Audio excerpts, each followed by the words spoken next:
Hello students, lecture number 4 unit and dimension class 11th chapter number 2 हम लोग कर रहे हैं। और आज हमारा टॉपिक है वो है third application of dimensions. Third application क्या कहती है? सबसे पहले उसका स्टेटमेंट हमें पता होना चाहिए। Basically third application is used to derive the relation और the formula between given quantities. कहने का मतलब क्या है कि अगर हमें किसी भी फॉर्म का, अगर हमें उसकी क्वांटिटीज किन किन फैक्टर्स पे वो डिपेंड होती है ये पता है, तो हम उसका फॉर्मूला खुद डिराइव कर सकते हैं। ठीक है, इसमें लिख लीजिए आप। तो ये स्टेटमेंट है, देखो स्टेटमेंट हमारे पास, टू डिराइव फॉर्मूला और relation between given quantities. To derive formula और रिलेशन बिटवीन गिवन क्वांटिटीज। ठीक है, so basically we can derive here any expression for the physical quantities if we know its various factors on which it depends। अगर हमें किसी का भी हम expression निकाल सकते हैं अगर हमें वो पता है कि वो क्वांटिटी किन किन फैक्टर्स पे डिपेंड करती है। जिसका फर्स्ट एग्जांपल मैं आपको देना चाहूंगा। देखो क्वेश्चन लिखा हुआ है, कंसीडर सिंपल पेंडुलम। ये एनसीईआरटी क्वेश्चन भी है। Consider simple pendulum which depends on a mass, acceleration due to gravity g and the length of a bob. देखो ये क्वेश्चन लिखा है, consider a simple pendulum which depends on a mass m, g, acceleration due to gravity and the length of the bob. We need to derive an expression using the method of dimension। ठीक है, हमें इसका expression निकालना है using the method of dimension. चलिए निकालते हैं। सबसे पहले हम क्या करेंगे, देखो हम कंसीडर कर लेते हैं अपनी क्वांटिटी को। सॉल्यूशन देखो, T which is directly proportional to mass m, acceleration due to gravity g, length l। ठीक है, ये तीन क्वांटिटीज हमारे पास। T is directly proportional to m, ठीक है, length and acceleration due to gravity g। अच्छा, प्रोपोर्शनलिटी साइन हटाने के लिए कांस्टेंट ले लेते हैं, तो T is equal to K M L G. Clear? यहां पे अब देखो, यहां पे हम एक काम करते हैं, डायमेंशन लिख लेते हैं बोथ साइड। ठीक है, कैसे लिखेंगे? Writing dimension both side. दोनों साइड डायमेंशन लिख लेते हैं। तो इस साइड वाला डायमेंशन हो जाएगा m0 l0 t1, और दूसरी तरफ कांस्टेंट k का कोई डायमेंशन नहीं आएगा। मास का डायमेंशन m, लेंथ का डायमेंशन l, और g का dimension acceleration due to gravity lt minus 2। Clear है? यहां पे इस तरफ अगर हम डायमेंशन कंसीडर करें, इसको ले लेते हैं हम, और we can write t is equals to k m to the power a l to the power b and g to the power c, जो हमें एबीसी निकालना है। क्लियर है? चलिए, अब इस पार्ट में जो हमने डायमेंशन लिखा है, तो ये कितना हो जाएगा? M A L B L T minus 2 का पावर सी। इस तरीके से हम इसे सॉल्व करेंगे। यहां पे हम क्या करेंगे, अब दोनों साइड से हम डायमेंशन को इक्वेट कर लेते हैं। ठीक है, इक्वेट करने से पहले एक स्टेप और कर लेते हैं, क्योंकि यहाँ पे लेंथ का एल की पावर बी भी है और एल की पावर सी भी है। तो हम इसे लिख लेते हैं एम पावर ए एल की power B plus C and T की पावर माइनस 2c। अब सही रहेगा। Now what we have to do, simply equating powers of M L and T. M L T की पावर्स को यहां से equate कर लेते हैं। अब हम यहां पे अगर एम एल टी की पावर्स को इक्वेट करेंगे तो देखो क्या आएगा। यहां से m की पावर, अब देखो यहां पे m की पावर लेफ्ट साइड है 0 और यहां पे a। अच्छा, थर्ड से स्टार्ट करते हैं, पहले c से। ठीक है, c से स्टार्ट करते हैं। t की पावर उधर 1 है, इधर माइनस 2c है, तो हम यहां पे लिख लेंगे minus 2c is equal to 1। तो यहां से c कितना निकल जाएगा? माइनस 1/2। देखो एक तो पावर ये आ गई। हमने पहले क्या किया, मैं फिर से आपको रिपीट कर रहा हूं, हमने पहले क्या किया, हमने c की पावर को इक्वेट किया है, मतलब t की पावर को इक्वेट किया है दोनों साइड। ठीक है, टाइम की पावर को दोनों साइड इक्वेट करा है। अब दूसरे केस में, सेकंड कंडीशन में हम इक्वेट करेंगे किसकी पावर को? b की पावर को। अब देखो पीछे से सी साइड से स्टार्ट किया है, तो देखो लेंथ, अब लेंथ की पावर को दोनों साइड इक्वेट कर दो। दोनों साइड से इक्वेट करेंगे, लेफ्ट साइड तो जीरो है, राइट साइड क्या है, बी प्लस सी, तो इक्वेट कर लेते हैं, B plus C is equal to zero. C हम ऑलरेडी निकाल चुके हैं -1/2, तो B is equal to minus C आना चाहिए, और सी कितना है, माइनस सी के, सी क्या है, -1/2। तो बेसिकली बी क्या आया हमारा, 1/2, बी आया हमारा 1/2। अब लास्ट में हमें निकलना है ए कैसे निकालेंगे, अब देखो मास की पावर, यहां पे देखो m0,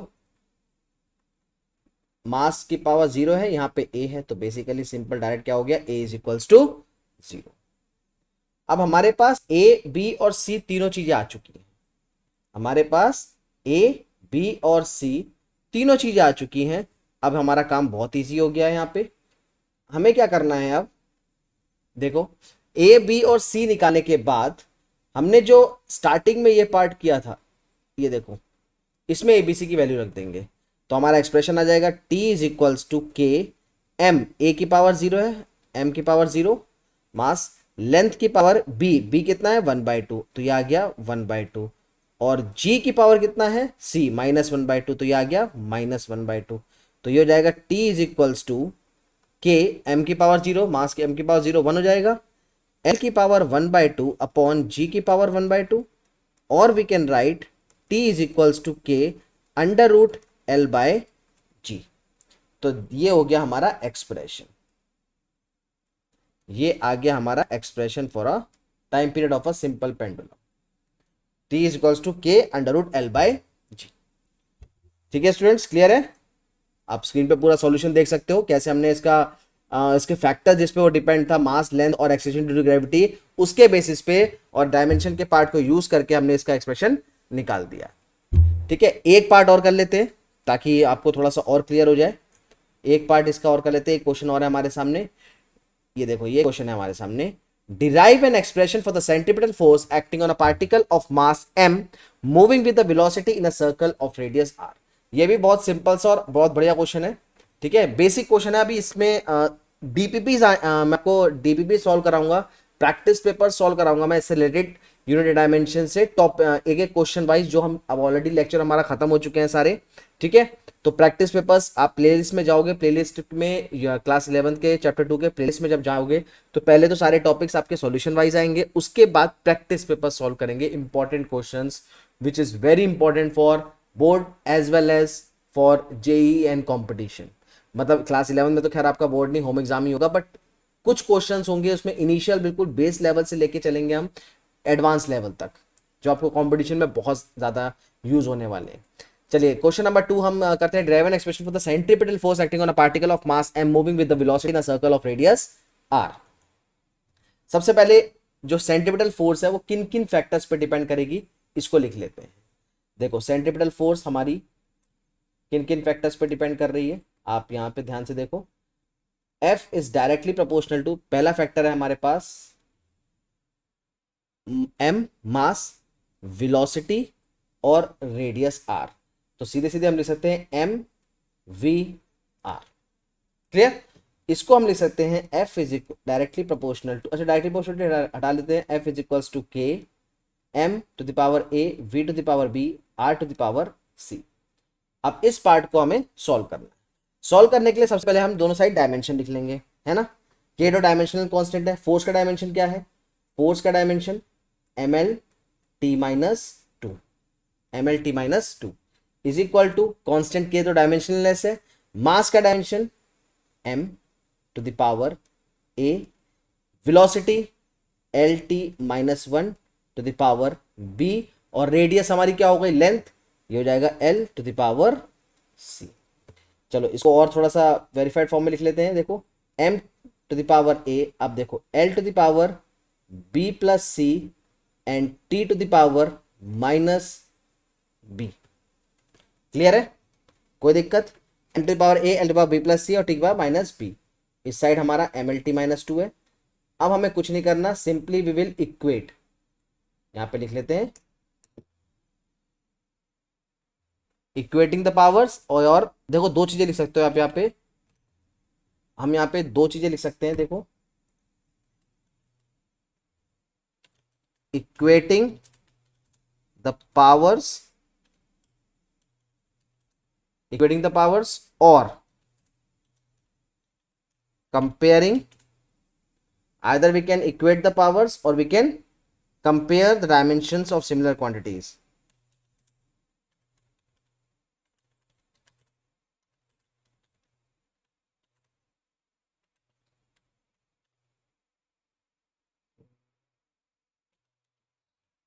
ठीक है, ये दोनों पार्ट हम यूज कर सकते हैं यहाँ पे। क्लियर?